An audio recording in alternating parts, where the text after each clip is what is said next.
क्या हो रहा था, किस तरह उनके पास एक फ़ोन 24 घंटे उनके हाथ में नहीं आया कि वो किसी को फ़ोन करके बता सकें कि मैं छुपा हुआ था, और किस तरह लिया इसको मारो, और उन्होंने इतना मारा कि बेचारा कमी बेहोश हो गया। इमरान, मैं लास्ट टाइम भी कहता, मैं कहा खान साहब शायद जेल बैठ के हंस रहे हो, देखो मैं एक शहर की कॉल देता हूँ, उस शहर को पूरे को बंद कर देते हैं। इमरान रियाज उनसे मिलने गए, उन्होंने ये बताया कि मैं यहाँ कैसे पहाड़ी पे चढ़ा और कैसे मैं पिछली रोड पे उतरा। फिर इमरान रियाज ने अपने ही उस पेज पर एक सवाल पुट किया कि या ट्विटर पे कि कितने लोग इतफाक करते हैं जो स्टोरी अल अमीन ने सुनाई है। 75,000 ने वोट किया, 88% कहते हैं कि अल अमीन की कहानी से हम इतफाक नहीं करते। देखें, ये इतना ही कबूल किया जा रहा जमात के अंदर कि आपको शायद आज और कल बहुत कम लोग हैं जो इसका दिफा करते हुए टीवी पर नजर आए। बहुत से लोगों ने इनकार कर दिया है टीवी पर आने से कि वो दिफा नहीं कर सकते इस चीज़ का। कोई कहानी ऐसी है, मुझे अली अमीन गंडापुर साहब की कहानी सुन के, वो एक बचपन में हम लतीफ़ा सुनते थे, मुझे लतीफ़ा याद आ गया कि एक बादशाह था, उसको बड़ा प्यारा हिरन था एक, वो गुम गया। पूरी दुनिया की पुलिस आई, ढूंढती रही, लेकिन किसी को वो हिरन नहीं मिल रहा था। पाकिस्तान की पुलिस ने कहा सर हम कर देते हैं। वहां गए तो जब वो जंगल से बाहर आए तो उनके हाथ में एक हाथी की रस्सी पकड़ी हुई थी, और वह हाथी कह रहा था कि मैं हिरन हूं, मैं हिरन हूं। इस वक्त अली अमीन साहब कह रहे हैं कि मैं हिरन हूं, मैं हिरन हूं। प्रॉब्लम यह है कि सब जानते हैं कि जो स्टोरी वो बता रहे हैं उसके ऊपर ये शेर आया। अभी आपने सुलेमानी टोपी का जिक्र किया कि कैसे वो पहुंचे रेड जोन में, कैसे वो निकले रेड जोन से, क्या हो रहा था, किस तरह उनके पास एक फ़ोन 24 घंटे उनके हाथ में नहीं आया कि वो किसी को फ़ोन करके बता सकें कि मैं छुपा हुआ था, और किस तरह देखें ये भी करामात बता रहे हैं वो जो केपी हाउस में छुपे रहे और पुलिस और रेंजर्स उनको ढूंढ ना सकी, जो पूरे केपी हाउस में उनको ढूंढ रही थी।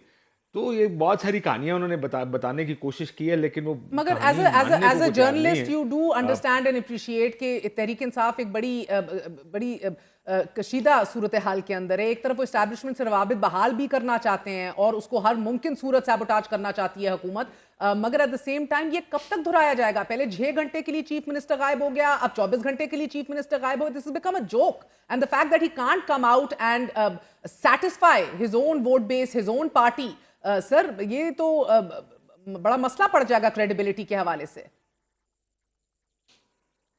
देखिए, क्रेडिबिलिटी तो अब मसला ये कि आप ये मेरी तो समझ से बात जो बाहर है वो ये कि आखिर तरीके इंसाफ की स्ट्रैटेजी क्या है। क्योंकि एक तरफ ऐसा लगता है कि इमरान खान साहब कहते हैं एस्टैब्लिशमेंट से बातचीत नहीं होगी, दरवाजे बंद हो गए, अब एहतजाज होगा, और आपको एक ऐसे दो वाकयात हुए हैं जब आप एहतजाज करना चाहते थे। एक दिन अली अमीन 7 घंटे के लिए गायब हो गए, एक दिन 24 घंटे के लिए गायब हो गए। लेकिन जब बाहर निकल के स्टोरी सुनाते हैं तो वो प्रोटेक्टिव स्टोरी है, वो मैं हिरन हूं वाली स्टोरी है कि वो नहीं बताना चाहते और ताल्लुकात ठीक रखना चाहते हैं। वो हमारे पुराने वक्तों में एक और लतीफ़ा सुनते थे। वो एक गांव का कमी था, तो वो चला गया गांव के चौधरी के पास उसकी बेटी का रिश्ता लेने। जब उसने रिश्ते की बात की तो चौधरी ने अपने बंदों को हुक्म दिया इसको मारो, और उन्होंने इतना मारा कि बेचारा कमी बेहोश हो गया। थोड़ी देर बाद उसके ऊपर पानी फेंका, उसको होश आया तो कपड़े झाड़ते हुए पूछता है कि चौधरी साहब ताडे बनू, फिर मैं ना ही समझा। मसला ये है कि हर थोड़े अरसे अब्बासी साहब, बाद आपको उनको लतीफे ये सूझ रहे ना हैं, इधर एक समझने सूबे वाला का जो वजीर मामला है। आला गुमशुदा हो जाता है सर, फिर वापस आके एक रुदाद बयान करते हैं जिसको कोई खरीदता नहीं है। फिर रऊफ उसके साहब, बाद वो आके क्योंकि वो लतीफा, क्योंकि हाँ, वो वापस आके लतीफे सुनाते तो फिर हमें भी लतीफे सूझते हैं। काशिफ विदो तो मोहसिन नकवी के ऊपर ही सवाल उठा दिया सिरे से, गो के इस मुल्क का वजीर दाखिला को नहीं पता था कि इस्लामाबाद में किधर है एक चीफ मिनिस्टर, इस हुकूमत को नहीं पता था, विच गोज ऑन टू से टेल यू कि कितने कंट्रोल में है या कितने बाखबर हैं।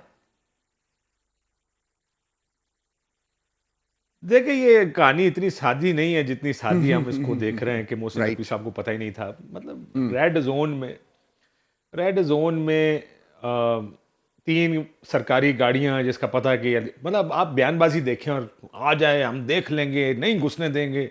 वहां से अली अमीन पहुंचते हैं केपी हाउस रेड जोन के अंदर, वो किसी ने नहीं देखा होगा। वो वहां से अगर फर्ज करो अली अमीन की स्टोरी मान भी ली जाए तो बाहर भी निकलते हैं कहीं ना कहीं।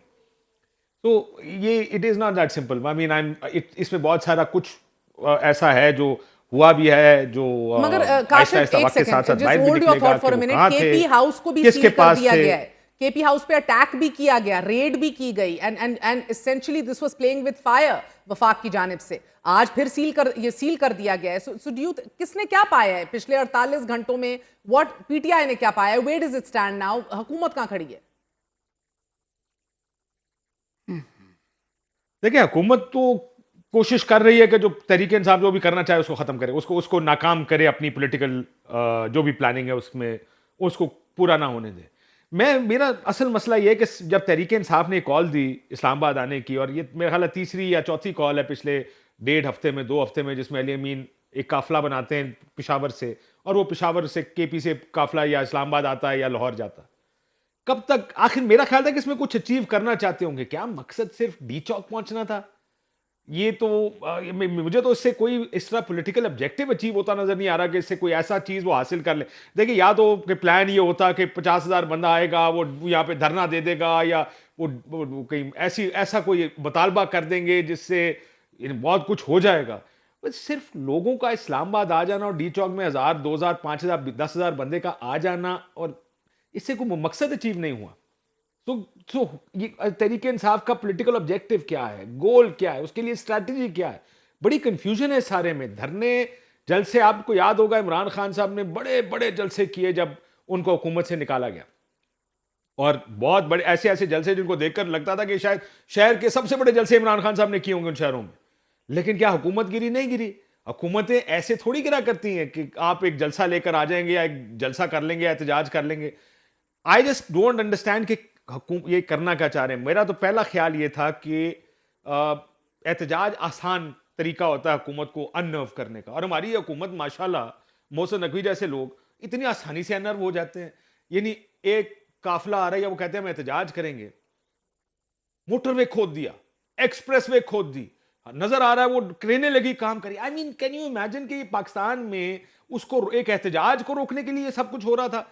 इमरान, मैं लास्ट टाइम भी कहता, मैं कहा खान साहब शायद जेल बैठ के हंस रहे हो, देखो मैं एक शहर की कॉल देता हूं, उस शहर को पूरे को बंद कर देते हैं। सो जो काम इमरान खान चाहते हैं करना, वो ये हुकूमत पूरा कर देती है। शहर बंद हो जाता है, दाखिली रास्ते बंद हो गए, कंटेनर लगे हैं, स्कूलों में छुट्टियां अनाउंस हो गई। सो पीटीआई की स्ट्रैटेजी अगर हुकूमत को तंग करने की, हुकूमत तंग तो हो रही है, लेकिन क्या ऐसे हुकूमत गिर जाएगी? बड़ा मुश्किल। देखिए, सबसे पहले जो आपने इमरान खान साहब के भरोसे की बात की, ये तो खैर खान साहब खुद ही बता सकते, लेकिन मेरा बड़ा सवाल खुद अब भी वही है कि 24 घंटे अली अमीन गंडापुर कहां थे, और क्या वजह है कि पार्टी हमें कोई और कहानी सुनाती है और अली अमीन जो फ्लोर ऑफ द हाउस जाते हैं केपीएसएमडी के, वो कोई और कहानी सुनाते हैं। वो ऐसी अलिफ लैला की दास्तान सुना रहे हैं जो कोई नहीं मान रहा। इमरान रियाज उनसे मिलने गए, उन्होंने ये बताया कि मैं यहाँ कैसे पहाड़ी पे चढ़ा और कैसे मैं पिछली रोड पे उतरा। फिर इमरान रियाज ने अपने ही उस पेज पर एक सवाल पुट किया कि या ट्विटर पे कि कितने लोग इत्तेफाक करते हैं जो स्टोरी अली अमीन ने सुनाई है। 75,000 ने वोट किया, 88% कहते हैं कि अली अमीन की कहानी से हम इत्तेफाक नहीं करते। तो सारों को पता है कि हुआ क्या है। अब मसला यह कि जिसके साथ हुआ, अगर वही नहीं बताना चाहता तो कोई दूसरा क्या बताएगा? ये काम तो और जिम्मेदारी तो अली अमीन की है, वो क्यों नहीं बता रहे? असल सवाल ये है।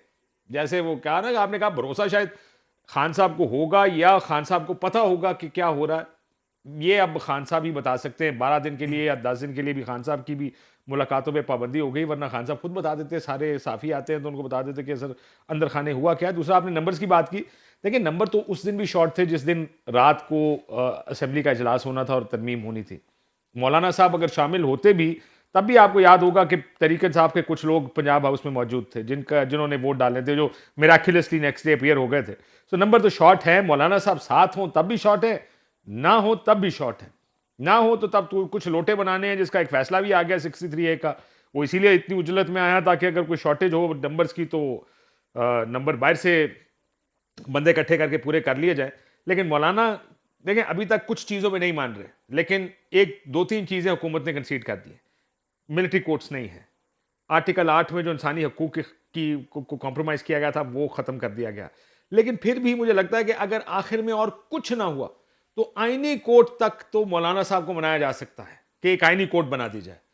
हो सकता है माइनस बहुत सम पीपल एक आईनी आईनी कोर्ट बना कोर्ट्स दी की जाए, पावर्स के ऊपर कुछ और कर